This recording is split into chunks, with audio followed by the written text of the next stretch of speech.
આજે હું એક વાર્તા કહીશ તમને, તેનાથી તમને શીખ મળશે કે ગુરુ આપણને મોક્ષ આપે છે. જો એક શેઠ હતો, એને એક પોપટ પાળ્યો હતો અને તેને એક દિવસ કામ હતું શેઠને. તો પછી એ પોપટને કહે તને કંઈક કામ હોય કે કંઈક લેવું હોય તો મને કહી દે. તો એને કીધું કે મને આ પાંજરાથી મોક્ષ લેવો છે. એટલે શેઠે કહ્યું કે હું નહીં આપીશ તને, પણ તારા ગુરુ આપશે તને.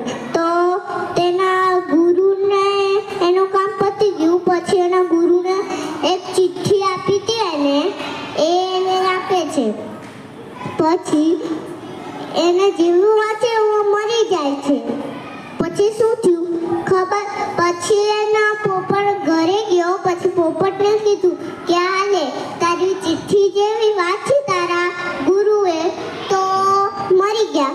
તો પછી પોપટ મરી ગયો. પછી કહે છે હવે આ પોપટનું કંઈ નથી કરવું મારે, આનું કંઈ કામ નથી. પછી એને બાજુ મૂકવા જાય છે. એવો એ ઉડીને પછી કહે છે એ શેઠ તને ખબર? એ તો એમને કહ્યું હતું કે તું મરવાનું નાટક કરજો, પછી જેવો ફેંકવા જશે તને એવો તું ઉડીને ફટાક કરીને છટકીને જતો રહ્યો. વાર્તા